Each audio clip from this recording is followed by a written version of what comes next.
Right, as promised, today I'm going to do the review of the Insta360 Go 2, but I'm not going to do a normal one because I'm going to put it up against the Osmo Action.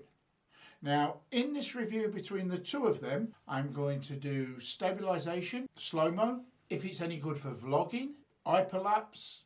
There is also one other thing that I'm going to show you about this that not many people have talked about. I'm going to show you what happens if you record in the pro mode, which I don't think anybody's actually talked about yet. So they're the things we're going to talk about today on this. So without further ado, let's get straight into it and we'll have a little chat at the end of it. So the first bit of footage I'm going to do is the hyperlapse. So in this, the Go 2 is on the bottom and the Action is on the top. Now the Action is recording at 4K, but the Go 2 can only record at 2.8K, but everything else is exactly the same.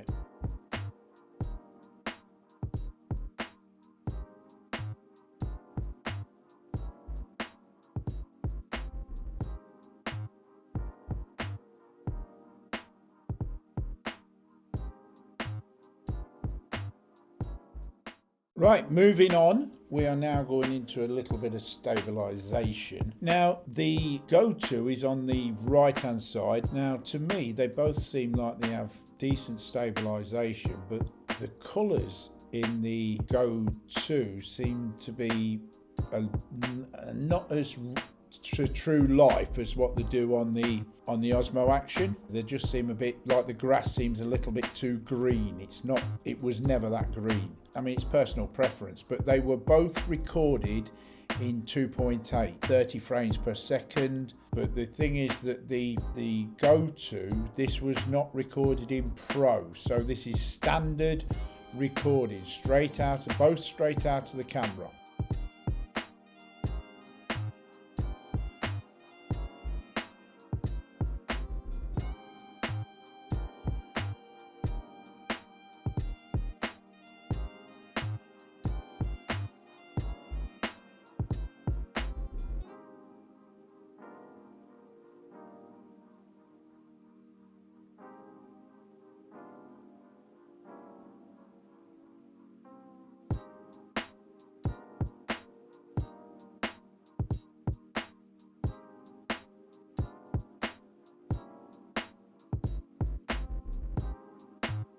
There was one bit here where I did a little bit of jogging. The Action sort of was able to cope a little bit better with the jogging than the other one. So that's just my opinion.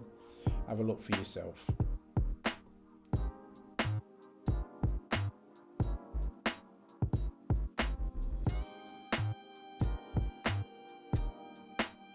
Right, this short clip now is where I will show from bright sunlight back into a bit of shade, so the opposite way. The Go 2 is on the right and the DJI Action is on the left. The Go 2 takes a bit longer to recover than the other one.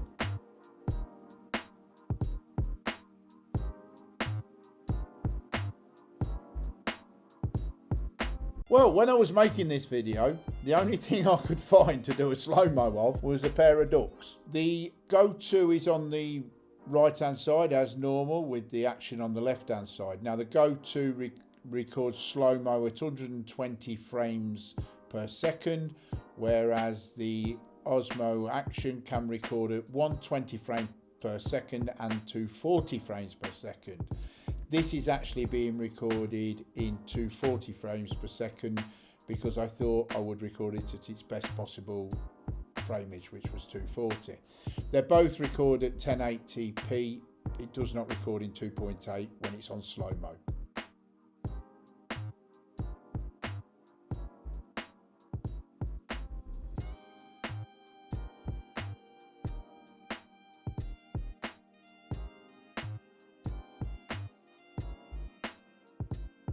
So the final part of this side-by-side comparison is vlogging.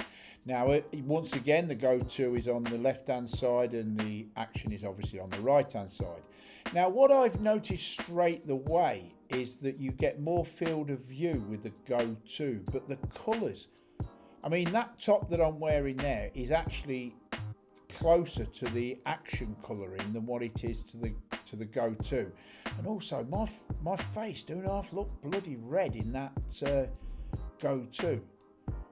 More, you know, personal choice, I guess, but I think the Go 2 is trying to overcompensate.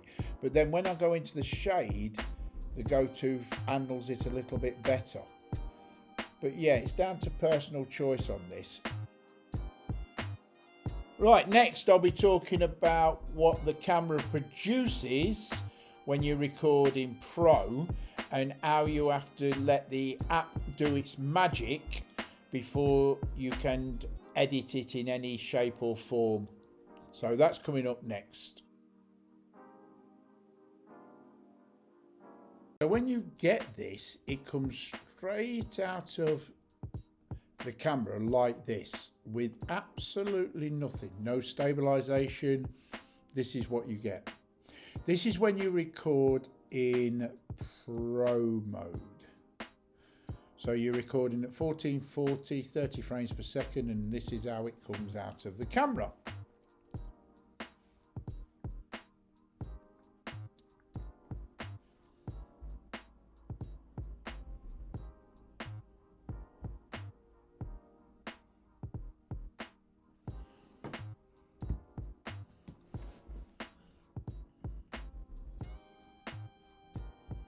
Right, so once you've got your footage, which was the Pro footage, that's the circular footage that you've just seen, you then have to bring it into Insta360 Studio, which is the app by Insta360. Now you can do it on your phone or you can do it on there is a PC version. This is the PC version. So what you do then is you get the footage, the Pro vid, and you download it onto here. Just let me mute it because we don't want to hear what's happening.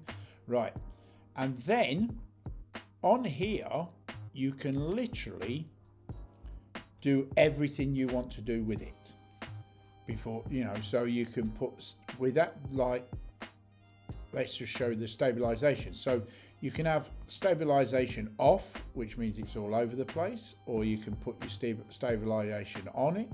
You can have FPV stabilization or flow state stabilization. This is all done within the app. Then also you can have ultra wide, action view, linear, or narrow. So you choose which one within the app. Then also you can have it on, you can do one 9:16 if you wanted it for TikTok or Instagram, or 16:9 if you wanted it for YouTube. Now all this is just done completely from the footage, the circular footage. There's no cropping, no nothing. The circular footage will be used to do all these things. And then after you've done that, before you can put it into your own software, your own editing software, you then have to upload it. So let's upload it and see how long it takes. I've done this on 1660, hang on, let's cancel that a minute. I've done this on 16:9, media setting. You can have voice focus on or action focus. I'll have it on action focus rather than voice focus. And you can have it on, if you did it, one more thing, if you did it underwater, you could have aqua vision, which is a little bit more red, takes the blue out a bit. So obviously we don't want that. And then that's the video the file properties. So then you just whack it and upload it, and that's it.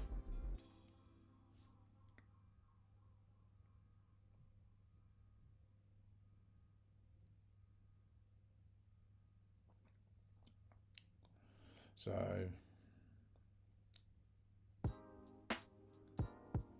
it doesn't take that long really to upload, maybe a minute and a half. But even though you've uploaded it in this one, right, you can still use the same footage to do it for TikTok. You've not just done it for this one and that's it. You can't do it for any other one. You could, after this one's uploaded, you could then change the ratio to 9:16, which is TikTok ratio, and then do it for TikTok. You can even actually edit on this software, but I mean, you don't get the color correction and everything else. But I edit on DaVinci Resolve. But that's it, uploaded. So that one's uploaded. Now, if I wanted, I could swap it to that one, and same settings, except it's 1440 now by the other way round, and click, and the first one's done. Now the second one's doing. So I've got it in two formats. This one is a lot quicker.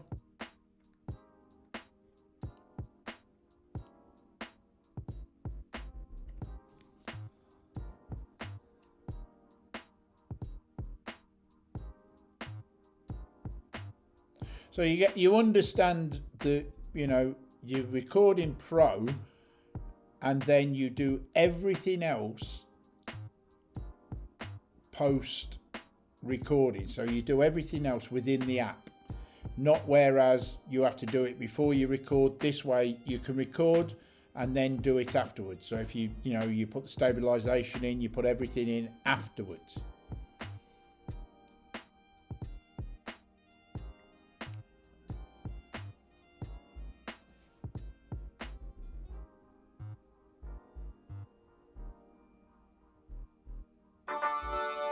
So that's the Pro setting. There is also a standard setting where it just records in 16:9, stabilization's on, color correction's on, it records in 1440 at 30 frames per second. You can upload that straight to YouTube. You don't have to go through the app for that. That's the standard one. This is the Pro one where you get to do everything else yourself. Okay, thank you. Right, as you can see that the difference between the two cameras is quite a lot. But when you consider that the Osmo Action actually costs £360 at the minute, and the Instant Go 2 costs £290. Now, granted that you can only record for 30 minutes continuously with the the Go 2, I'll call it the Go 2, with the Go 2 before you have to put it back into its case to recharge it. Whereas with the Osmo Action, you can just replace the battery and carry on recording for as long as you want. Also, the Osmo Action does record in 4K, whereas the Insta360 only records in 2.8.